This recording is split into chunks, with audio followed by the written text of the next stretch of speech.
বিসমিল্লাহির রহমানির রহিম। আমার বাংলাদেশের সকল ছেলেমেয়ে, ভকেশনাল ছেলেমেয়েরা আশা করি সবাই ভালো আছে। আমি আজকে তোমাদেরকে অনলাইনে যে ক্লাসটা উপহার দিচ্ছি, বিষয় জেনারেল ইলেকট্রিক্যাল ওয়ার্কস 1 বা 1, শ্রেণী নবম শ্রেণী। নবম শ্রেণী অধ্যায় 7, অধ্যায় 7 বা 7। অধ্যায়ের নাম আছে, অধ্যায়ের নাম হচ্ছে ওহমের সূত্র। ভকেশনালের ছেলে মেয়ে শুধু নয়, এই ওহমের সূত্র সম্পর্কে বিস্তারিত সকল ছাত্রছাত্রীকে জানতে হবে। এটা জেনারেল হোক বা ভকেশনাল হোক, সবাইকে জানতে হবে ওহমের সূত্র। আজকের অধ্যায়ের নাম হচ্ছে ওহমের সূত্র। এই ওহমের সূত্র কিভাবে আসছে, কোত্থেকে আসছে, এটা আমরা প্রথম আগে আমাদের জানতে হবে। বৈজ্ঞানিক অধ্যাপক বৈজ্ঞানিক জর্জ সাইমন, অধ্যাপক বৈজ্ঞানিক George Simon ohm, George Simon ohm 1826 খ্রিস্টাব্দে, 1826 খ্রিস্টাব্দে সর্বপ্রথম কারেন্ট, ভোল্টেজ ও রেজিস্ট্যান্স, তাহলে সর্বপ্রথম কি হয়েছে, কারেন্ট, ভোল্টেজ ও রেজিস্ট্যান্স, তিনটে বিষয়, কিন্তু কারেন্ট, ভোল্টেজ, রেজিস্ট্যান্স, তিন বিষয়। এর মধ্যে একটা গাণিতিক সম্পর্ক তৈরি করে। এই সম্পর্কের নাম হচ্ছে ওহমের সূত্র। এই গাণিতিক সম্পর্কটা কি? গাণিতিক সম্পর্ক হচ্ছে I সমান ভি ভাগ আর। এই গাণিতিক সম্পর্ক হচ্ছে I সমান ভি ভাগ আর। এটা হচ্ছে ওহমের সূত্র। এই I এর নাম কি? I হচ্ছে কারেন্ট, I হচ্ছে কারেন্ট, এর একক হচ্ছে এম্পিয়ার। আইটা কি হচ্ছে কারেন্ট,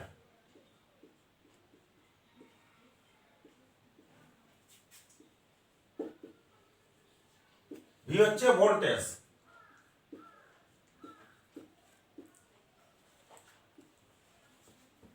আর হচ্ছে রেজিস্ট্যান্স।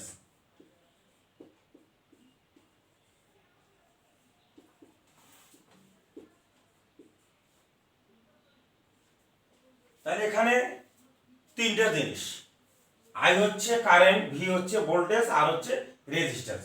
এটা গাণিতিক সম্পর্ক, মানে গাণিতিক ওহমের গাণিতিক সূত্র। আর যখন আমরা শুধু ওহমের সূত্রে চলে যাব,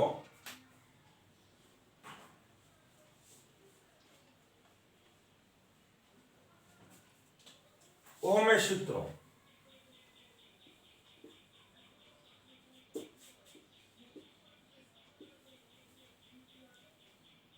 শুধু ওহমের সূত্রে যখন চলে যাব, তখন বাংলায় আমাদেরকে লিখতে হবে কোন নির্দিষ্ট পরিবাহীর ভিতর দিয়ে বিদ্যুৎ প্রবাহিত হওয়ার সময়, কি হলো, কোন নির্দিষ্ট একটা নির্দিষ্ট পরিবাহীর ভিতর দিয়ে বিদ্যুৎ প্রবাহিত হওয়ার সময় দুই প্রান্তে,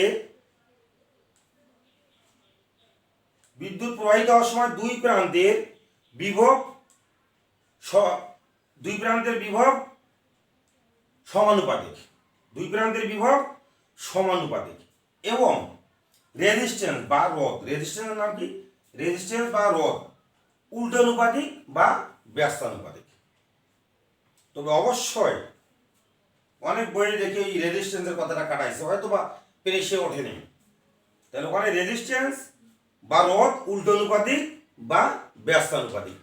তাহলে আমরা কি পাইলাম, একটি নির্দিষ্ট কোনো নির্দিষ্ট তাপমাত্রায় কোনো নির্দিষ্ট পরিবাহীর ভিতর দিয়ে বিদ্যুৎ প্রবাহিত হওয়ার সময় দুই প্রান্তের ভোল্টেজ বা বিভব একই জিনিস, সমানুপাতিক, এবং রেজিস্ট্যান্স উল্টানুপাতিক বা ব্যস্তানুপাতিক। এই হচ্ছে ওহমের সূত্র।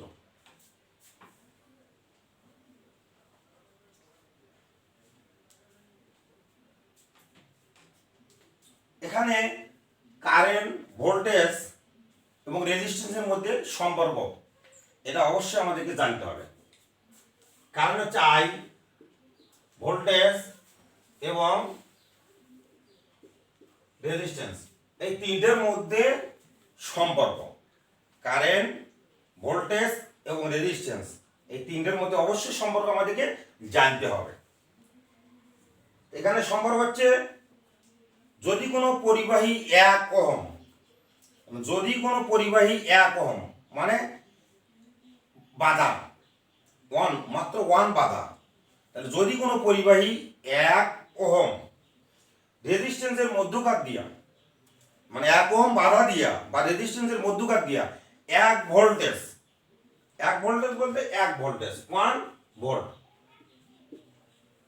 1 ভোল্ট বিদ্যুৎ চাপে, মানে 1 ভোল্ট বিদ্যুৎ চাপে 1 অ্যাম্পিয়ার কারেন্ট প্রবাহিত হয়, 1 ভোল্ট বিদ্যুৎ চাপে 1 অ্যাম্পিয়ার কারেন্ট প্রবাহিত হয়, তখন এইটা গাণিতিক সূত্র কারেন্ট, ভোল্টেজ এবং রেজিস্ট্যান্স এর মধ্যকারের সূত্র, মধ্যকারের সম্পর্ক।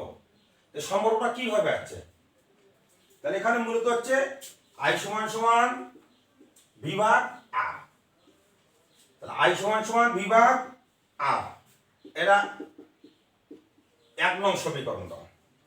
আর এখান থেকে হচ্ছে আবার আর সমান সমান ভি ডিভাইডেড আই, তাহলে যখন আর ওই পাশে গেল তখন আইটা নিচে আসলো, আর বাম পাশে গেলে আইটা নিচে আসলো, আর সমান সমান ভি ডিভাইডেড আই, এটা হলো 2 নম্বর সমীকরণ। আর একটা আছে 3 নম্বর ভোল্টেজ, তাহলে ভি সমান সমান আসতেছে আই গুণন আর, 3 নম্বর সমীকরণ। এই হচ্ছে সম্পর্ক।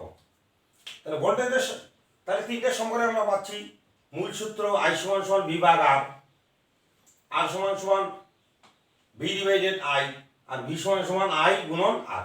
এখানে যদি আমরা মনে করি একক লিখবো, তাহলে যখন আমরা এই অঙ্কটা বাইর করবো, আই বাইর করবো, তাহলে এর একক হচ্ছে এম্পিয়ারের এ সংকেত, এম্পিয়ারের এ।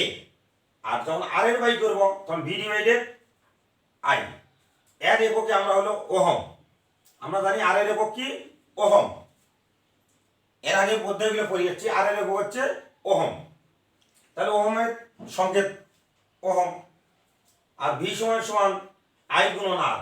এর এই অঙ্কটা যখন আমরা ভি বাই করবো তখন এর একক হবে ভোল্টেজের ভি, বা ভোল্টও লিখতে পারো ভি ও এল টি। এই এখন আমরা 2-1টা অঙ্ক বলে দিচ্ছি।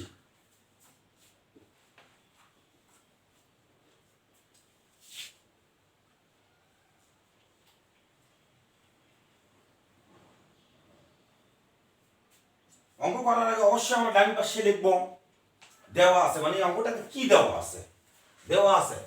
যেহেতু ইংলিশে সব করা লাগে তাই ইংরেজি লিখি given that, G I V E N, given T H A T, given that.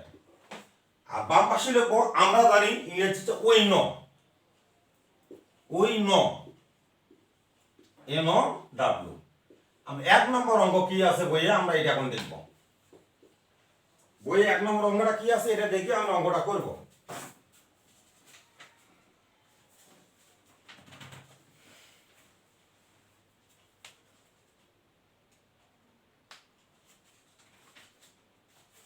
এক নম্বর অঙ্কের প্রথম কথা বলছে 220 ওহম, তাহলে আমরা জানি ওহম হচ্ছে রেজিস্ট্যান্স, ওহম হচ্ছে রেজিস্ট্যান্স। তাহলে এখানে আর সমান দেওয়া আছে 220 ওহম, তাহলে আর সমান আমরা পাইলাম হচ্ছে 220 ওহম। এরপরে বলা আছে এখানে যদি একটি বাতিতে 110 ভোল্ট, 110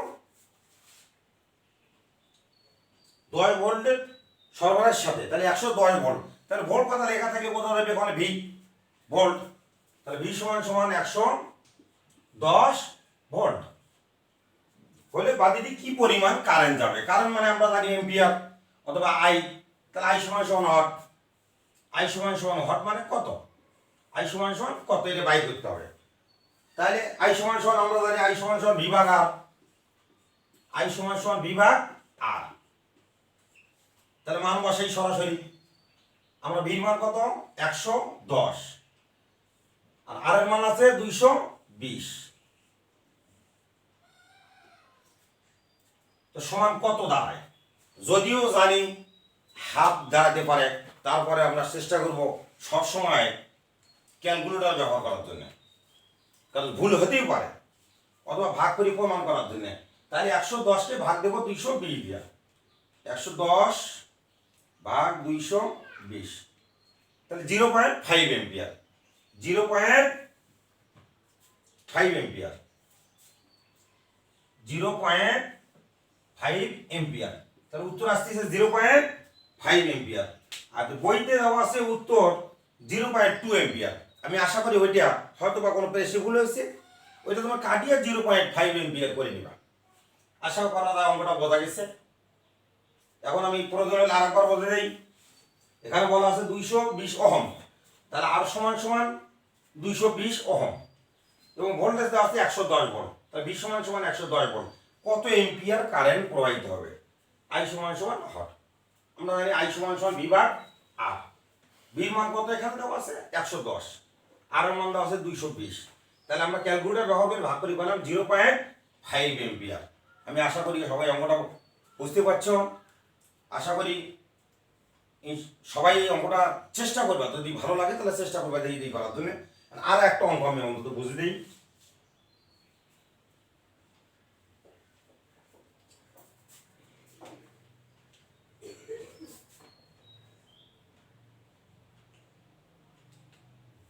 দুই নম্বর অঙ্কটা বলতে দিই, অঙ্ক নম্বর 2। এখানে বলছে একটি শান্ট মোটরের ফিল্ড রেজিস্ট্যান্স 93 ওহম। তাহলে শান্ট মোটরের ফিল্ড রেজিস্ট্যান্স 93 ওহম। 2 নম্বরে আবারও বলা হয়েছে কারণ বাইকল। তাহলে কারণ বাইকল যদি আগে আসে, এটা বাদ দিলাম, 2 নম্বর বাদ দিলাম, ওটা পাবা, তোমরা নিজেরাই পাবা। 4 নম্বরে চলে যাই একবার, 4 নম্বর অঙ্কটাতে চলে যাই, নাম্বার 4। তাহলে বলা আছে 1200 ওহমের রোধ বিশিষ্ট, 4 নম্বরে বলা আছে 1200 ওহমের রোধ বিশিষ্ট। তাহলে আর সমান আছে 1200 ওহম, 1200 ওহমের রোধ বিশিষ্ট টেলিফোনে রিসিভার দিয়ে 0.02 এম্পিয়ার, 0.02 এম্পিয়ার কারেন্ট সরবরাহ করে। তাহলে কারেন্ট কত আছে? আই সমান সমান 0.02 এম্পিয়ার, 0.02 এম্পিয়ার হলে সরবরাহ ভোল্টেজ কত? ভি সমান সমান হট। আমরা সূত্র জানি, আই সমান সমান ভি ভাগ আর। এখন যেহেতু চাইছে ভি, তাহলে ভি সমান কি আসতেছে? ভি সমান সমান এর আগে দেখছি আই গুণন আর। আই এর মান কত? 0.02 গুণন আর এর মান আছে 1200। গুণন করে আমরা কত পাচ্ছি? অবশ্যই ক্যালকুলেটর ব্যবহার করব, অথবা খাতায় গুণন করিয়ে চেষ্টা করব। 0.02 গুণন 1200, 24 ভোল্ট, অর্থাৎ 24 ভোল্ট। তাহলে এখানে পেলাম 24 ভোল্ট। উত্তর 24 ভোল্ট। কত ভোল্টে যাচ্ছে? 24 ভোল্ট। তাহলে এখানে আরেকবার বলে দিচ্ছি, 1200 ওহমের রোধ বিশিষ্ট। তাহলে যেহেতু ওহম কত লেখা আছে, তাহলে আর সমান সমান 1200 ওহম। এটি টেলিফোনে রিসিভার দিয়ে 0.02 কারেন্ট নেয়, তাহলে 0.02 এম্পিয়ার। কত ভোল্টেজ সরবরাহ হয়? তো ভি সমান সমান হট। আমরা জানি আই সমান সমান ভি ভাগ আর, ভি সমান সমান আই গুণন আর। আই এর মান কত আছে? 0.02 গুণন 1200, গুণ করে পাইছি 24 ভোল্টেজ। এই মোটামুটি এই অধ্যায়ে এইটুকু যথেষ্ট। আমি আশা করি পরবর্তীতে ক্লাসে পরবর্তীকালে যদি দেখবো ইনশাল্লাহ। আর একটা কথা সতর্ক করে দেই, আই সবসময় এই বড় হাতের আই হবে, কখনো এই আই চলবে না, কখনো এই আই চলবে না, তখন অঙ্ক ভুল হবে। অবশ্যই এই আই ব্যবহার করতে হবে। আর এখানে ছোট হাতের আর চলবে না, অবশ্যই বড় হাতের আর লিখতে হবে। তাহলে আজকে আল্লাহ হাফেজ, ভালো থাকো, সুস্থ থাকো সবাই।